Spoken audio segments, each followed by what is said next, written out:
Hello friends, welcome to ma'am stitching. चलो आज के আমি আবার এসে গেছি তোমাদের সামনে। আজকে আমাদের থার্ড ডেজ মডেল ভার্বের উপরে। চলো আজকে আমরা দেখে নিই ইউজ টু অট টু, কোথায় কিভাবে আমরা ইউজ টু ব্যবহার করি, কোথায় আমরা অট টু ব্যবহার করব।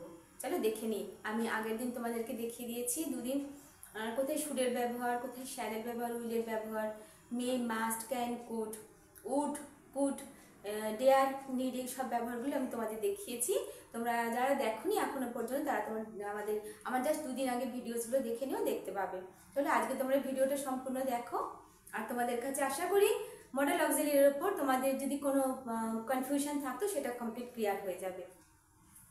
ইউজ টু অট টু, কোথায় আমরা ইউজ টু ব্যবহার করব, কোথায় আমরা দেখো দেখাচ্ছি তোমাদের অ্যাজ এ এক্সাম্পল। একটা আছে I am used to go to school every day,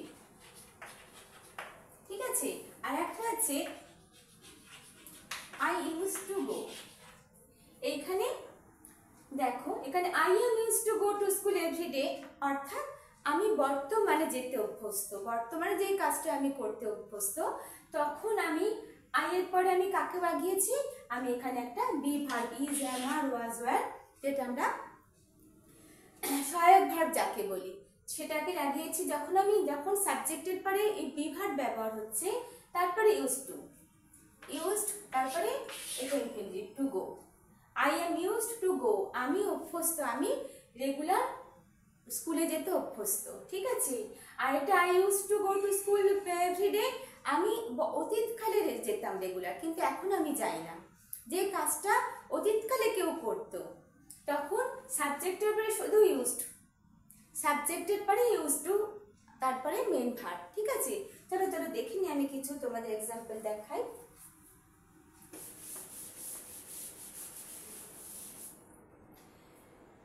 Number 1 example,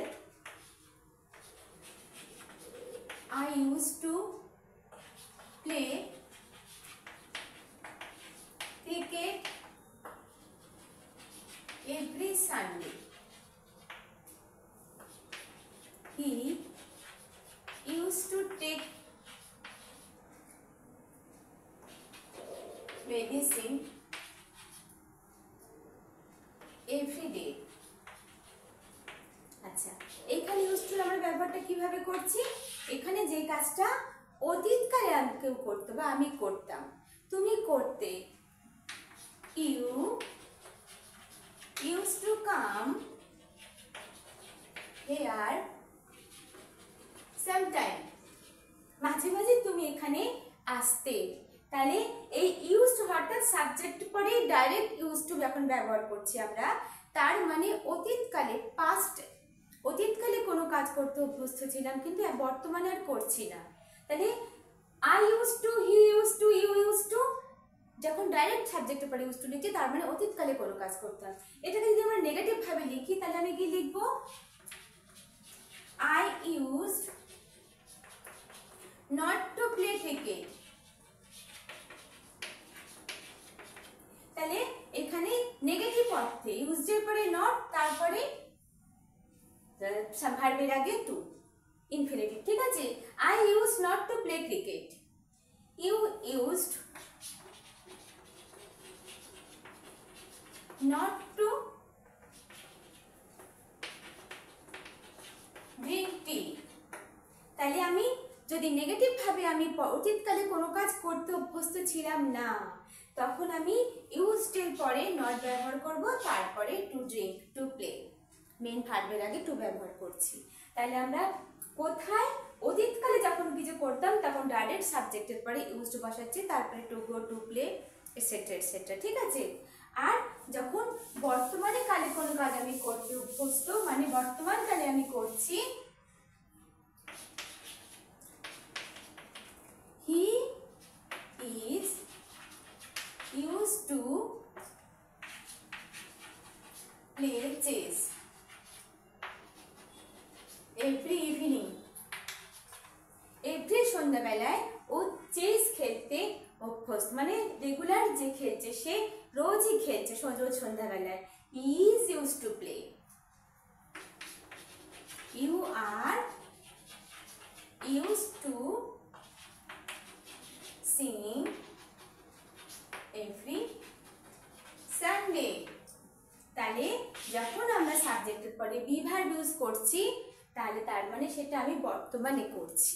ঠিক আছে, বর্তমানে যে কাজটা আমি রেগুলার ভাবে একটা রুটিনলি যখন করছি তখন আমি সাবজেক্টের পরে ইজ অর্থাৎ বি ভার্ব বসাচ্ছি। তাহলে বুঝতে পারলে ইউজ টুতে আশা করে তোমাদের বোঝাতে পারলাম। এবারে দেখো আমরা অট টুর ব্যবহারটা কিভাবে করছি।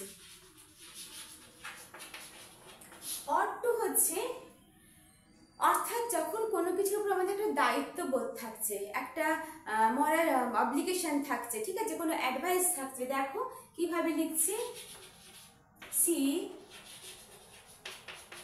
অট টু টেক মেডিসিন এভরিডে, অর্থাৎ তার প্রতিদিন ওষুধ নেওয়াটা উচিত। তার প্রতিদিন ওষুধ নেওয়াটা অর্থাৎ সে হয়তো এরকম অসুস্থ আছে, তাকে প্রতিদিন এটা কিভাবে, এর অর্থটা কি বোঝাচ্ছে, advice. You ought to you ought to discussion about your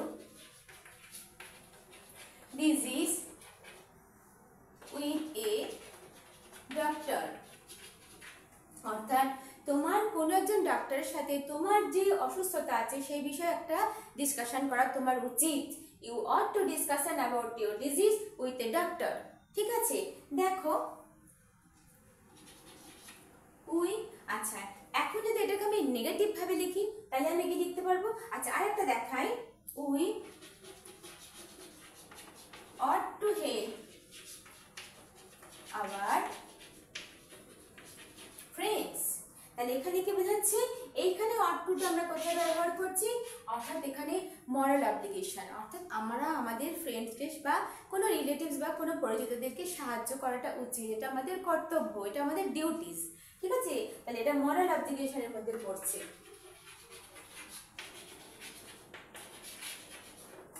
তাহলে আমরা অ্যাডভাইস যদি দিতে চাই কাউকে তখন আমরা ought to ব্যবহার করতে পারি।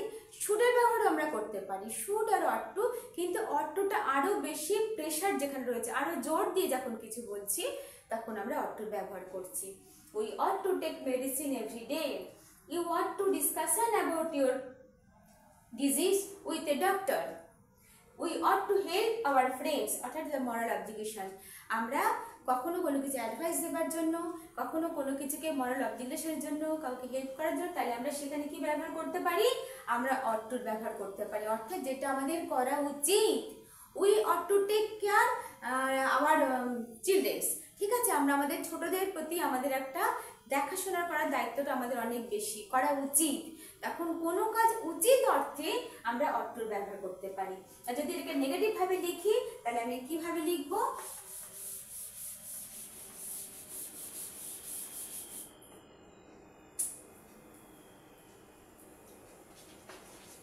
we ought not to smoke, we ought not to smoke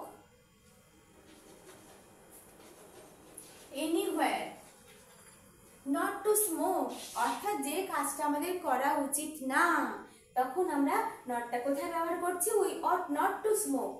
আমরা সব জায়গায় আমাদের ধূমপান করা উচিত না। ঠিক আছে, he ought not to speak his friends, he ought not to speak his friends like this। তাহার বন্ধুর সাথে এইভাবে কথা বলাটা উচিত না। he ought not to speak his friends like this। তাহলে যে কাজটা করা উচিত না তখন আমরা নট ব্যবহার করছি।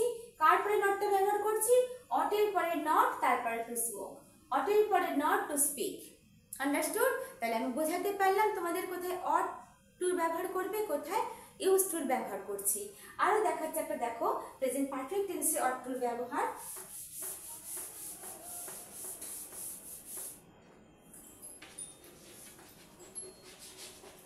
We ought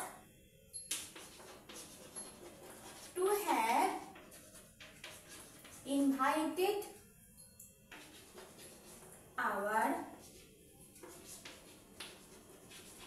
friends in the party. We ought to have invited. Have invited অর্থাৎ এটা present perfect tense. We ought to have invited our friends in the party. আমরা আমাদের বন্ধুদের পার্টিতে ইনভাইট করা উচিত। ঠিক আছে, we ought to have invited our friends in the party. আর একটা সেন্টেন্স দেখাচ্ছি, দেখো they ought to